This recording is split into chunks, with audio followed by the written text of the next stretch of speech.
మన హిందూ జ్యోతిష్య శాస్త్రాలలో గ్రహాలకు చాలా విశిష్టత ఉంటుంది. అయితే ఈ 2026 సంవత్సరంలో మొత్తం 4 గ్రహణాలు ఏర్పడ్డాయి. ఈ ఫిబ్రవరి నెలలో కూడా ఒక సూర్యగ్రహణం ఏర్పడుతుంది. కాబట్టి ఈ సంవత్సరంలో ఏర్పడే గ్రహణాలు తీసుకోవాల్సిన జాగ్రత్తల గురించి ఈ వీడియోలో తెలుసుకుందాం. అలాగే త్వరలోనే మహాశివరాత్రి రాబోతుంది కదా! వాటి విశేషాలు కూడా ముందుగానే ఈ వీడియోలో తెలుసుకుందాం. కాబట్టి అందరూ కూడా ఓం నమ శివాయ అని కామెంట్ చేయండి. ఈ 2026వ సంవత్సరంలో 4 గ్రహణాలు ఏర్పడబోతున్నాయి. అందులో 2 సూర్యగ్రహణాలు, 2 చంద్రగ్రహణాలు ఉన్నాయి. అయితే ఈ 2026 సంవత్సరంలో మొట్టమొదటిగా ఫిబ్రవరి 17వ తేదీన మంగళవారం నాడు మొదటి సూర్యగ్రహణం ఏర్పడబోతుంది.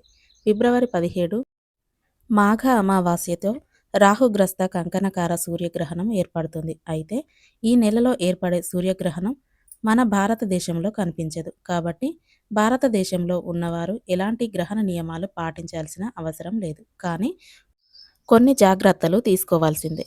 మరి ఈ సూర్యగ్రహణం ఏ ఏ దేశంలో కనిపిస్తుందంటే పశ్చిమ ఆసియా, యూరోప్, ఆస్ట్రేలియాలోని కొన్ని ప్రాంతాల్లో, ఆఫ్రికాల్లో, దక్షిణాది దేశాలు, ఉత్తర అమెరికా, దక్షిణ అమెరికా మరియు అట్లాంటిక్ దేశాల్లో ఈ సూర్యగ్రహణం కనిపిస్తుంది. ఈ దేశంలో ఉండే భారతీయులు ఖచ్చితంగా గ్రహణ నియమాలు పాటించాలి. ఇక ఈ 2026వ సంవత్సరంలో రెండవ గ్రహణం మార్చి 3వ తేదీన సంపూర్ణ చంద్రగ్రహణం ఏర్పడుతుంది. ఈ చంద్రగ్రహణం మన భారతదేశంలో కనిపిస్తుంది. ఈ 2026 సంవత్సరంలో ఇదే తొలి చంద్రగ్రహణం కాబట్టి ప్రతి ఒక్కరూ గ్రహణ నియమాలు పాటించాలి. మార్చి 3వ తేదీన మధ్యాహ్నం 3 గంటల 20 నిమిషాలకు చంద్రగ్రహణం ప్రారంభమై సాయంత్రం వేళ 6 గంటల 47 నిమిషాల వరకు ముగుస్తుందని పండితులు సూచిస్తున్నారు. గ్రహణానికి 9 గంటల ముందు నుండే సూతక కాలం ప్రారంభమవుతుంది. అంటే మార్చి 3వ తేదీన ఉదయం 6 గంటల 30 నిమిషాల నుండి సూతక కాలం ప్రారంభమవుతుంది. ఈ గ్రహణం రోజున పొరపాటున కూడా జుట్టు కత్తిరించడం, గోర్లు కత్తిరించడం చేయకూడదు. ముఖ్యంగా దూర ప్రయాణాలు చేయకూడదు. ఎలాంటి శుభకార్యాలను గ్రహణం రోజు నిర్వహించకూడదు. ఈ గ్రహణంలో కొత్త పనులు ప్రారంభించకూడదు. మార్చి 3వ తేదీన ఉదయాన్నే మీ పూజ గది తలుపులు మూసేయాలి. అయితే పూజ గదికి తలుపులు లేనివారు ఏదైనా వస్త్రంతో దేవుని పటాలను కప్పేయండి. అలాగే మీ ఇంట్లో తులసి కోట ఉంటే తులసి కోట పైన కూడా ఒక ఎర్రటి వస్త్రాన్ని వేయండి. ఈ రోజున దేవాలయాలను కూడా మూసివేస్తారు. కాబట్టి ఈ చంద్రగ్రహణం రోజున ఎలాంటి దైవ కార్యక్రమాలు చేయకూడదు. ఇక ఈ గ్రహణ సమయంలో అంటే మార్చి 3వ తేదీన మధ్యాహ్నం 3 గంటల 20 నిమిషాల నుండి సాయంత్రం 6 గంటల 47 నిమిషాల వరకు బయటకు రాకూడదు. అలాగే ఇంట్లోకి వెలుతురు రాకుండా చూసుకోవాలి. ఇక గ్రహణం సమయంలో పొరపాటున కూడా భోజనం చేయకూడదు. భోజనం చేసిన తర్వాత ఏవైనా ఆహారం మిగిలితే ఆహారం తీసేయండి. అంటే మిగిలిపోయిన అన్నం లేదా కూరలను గ్రహణం తర్వాత తినకూడదు. అలాగే ఇంట్లో నిల్వ ఉండే పచ్చళ్ళు, పప్పు దినుసులు, బియ్యం, ఉప్పు, కారం, చింతపండు ఇలా నిల్వ ఉండే పదార్థాలపైన ఖచ్చితంగా దర్భను వేసుకోవాలి. అయితే దర్భ అందుబాటులో లేని వారు 2 తులసి దళాలను వేసుకోండి. ఇక గర్భిణీ స్త్రీలు చాలా జాగ్రత్తగా ఉండాలి. గ్రహణం ఏర్పడటానికి ముందే గర్భిణీలు చీకటి గదిలో నిద్రించాలి. అంటే చంద్రుడి వెలుతురు ఇంట్లోకి రాకుండా జాగ్రత్త పడాలి. ఇక మనలో చాలామంది ఇంటి ముందు గుమ్మడికాయ కట్టుకుంటారు. అలాగే కొంతమంది కలబందను కూడా కట్టుకుంటారు. మరికొందరు నిమ్మకాయలు కట్టుకుంటారు. గ్రహణం రోజున వీటి శక్తి మొత్తం నశిస్తుంది. కాబట్టి గ్రహణం పూర్తయిన తర్వాత ఇంటి ముందు కట్టిన దిష్టి యంత్రాలు తీసేసి కొత్తవి కట్టుకోవాలి. అలాగే మనలో చాలామంది కాలికి నల్లదారం కట్టుకుంటారు. మరికొంతమంది చేతికి కాశీదారం కట్టుకుంటారు. అలాంటి వారు కూడా గ్రహణం పూర్తయిన తర్వాత చేతికి అలాగే కాలికి ఉన్న దారాన్ని తీసేసి కొత్త దారాన్ని కట్టుకోవాలి. ఇక గ్రహణం పూర్తయిన తర్వాత అంటే మార్చి 3వ తేదీన సాయంత్రం 7 గంటలకు ఆహారం పైన వేసిన దర్భను తీసేసి ఇంట్లో ఉన్న ప్రతి ఒక్కరూ తలస్నానం చేయాలి. ఈ చంద్రగ్రహణ సమయంలో ప్రతి ఒక్కరూ పట్టు స్నానం అలాగే విడుపు స్నానం చేయాలి. ఇల్లంతా శుభ్రం చేసుకోవాలి. దేవుని పటాలు కూడా శుభ్రం చేసుకోవాలి.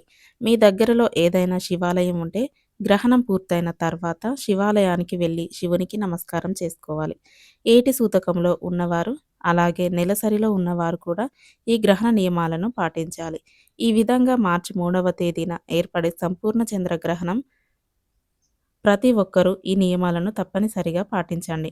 ఇక ఈ సంవత్సరం ఏర్పడే 3వ గ్రహణం ఆగస్టు 12వ తేదీ ఆషాఢ అమావాస్య రోజున సంపూర్ణ సూర్యగ్రహణం ఏర్పడుతుంది. అయితే ఈ గ్రహణ ప్రభావం మన భారతదేశంలో కనిపించదు. కాబట్టి భారతదేశంలో ఉండే ప్రజలు ఎలాంటి గ్రహణ నియమాలు పాటించాల్సిన అవసరం లేదు. ఈ ఆగస్టు నెలలోనే మరో గ్రహణం ఏర్పడుతుంది.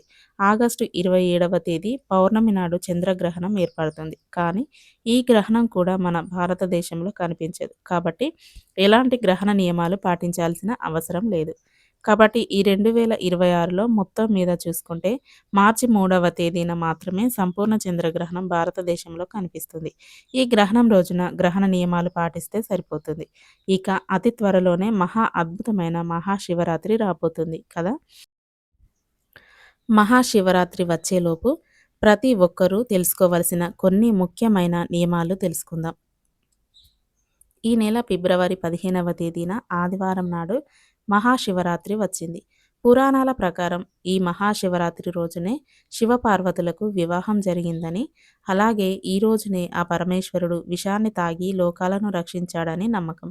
అయితే ఈ శివరాత్రి అనగానే చాలామంది ఉపవాసం ఉండి శివుణ్ణి పూజించి రాత్రంతా జాగారం చేస్తారు. అలాగే దగ్గరలో ఉన్న శివాలయానికి వెళ్తారు. కానీ ప్రతి ఒక్కరికి తెలియని విషయం ఏమిటంటే, ఆ శివయ్య అనుగ్రహాన్ని సులభంగా పొందాలంటే శివరాత్రి రోజున ప్రతి ఒక్కరూ నారికేల దీపాన్ని వెలిగించండి.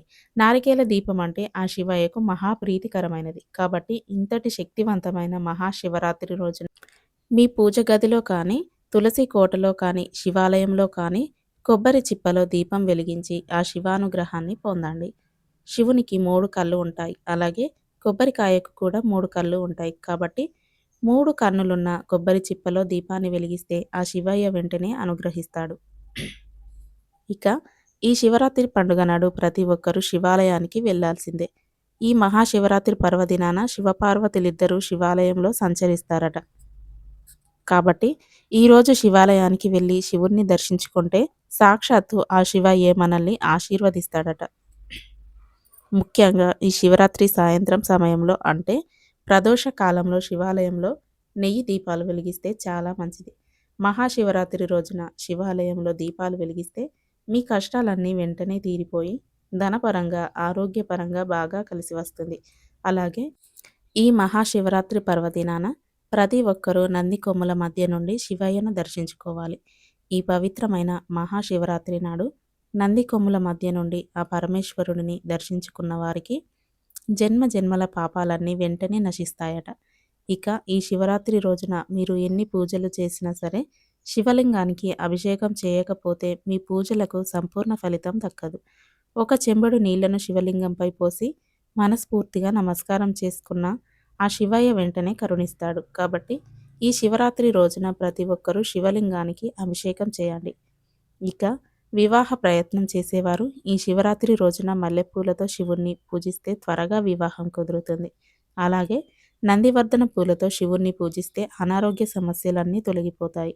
శివరాత్రి రోజున మట్టి కుందుల్లో దీపారాధన చేస్తే చాలా మంచిది. కాబట్టి ముందుగానే మట్టి ప్రమిదలను సిద్ధం చేసుకోండి. ఇక శివునికి అత్యంత ప్రీతికరమైన వాటిలో విభూది ఒకటి. కాబట్టి ఈ శివరాత్రి రోజున ప్రతి ఒక్కరూ విభూది బొట్టును పెట్టుకోండి. ఈ రోజున ఎవరైతే విభూది బొట్టు పెట్టుకుంటారో అలాంటి వారిని ఆ శివయ్య ఎల్లప్పుడూ రక్షిస్తాడు. ఈ మహాశివరాత్రి నాడు ఏది చేసినా చేయకపోయినా జమ్మి చెట్టుకు ప్రదక్షిణలు చేయండి. శివరాత్రి రోజున జమ్మి చెట్టును పూజిస్తే జాతక దోషాలన్నీ తొలగిపోయి అష్టైశ్వర్యాలు కలుగుతాయి. అలాగే వీడియో నచ్చితే తప్పకుండా లైక్ చేయండి, షేర్ చేయండి. అలాగే ఇలాంటి మరిన్ని వీడియోల కోసం మా ఛానల్ని సబ్స్క్రైబ్ చేసుకోండి.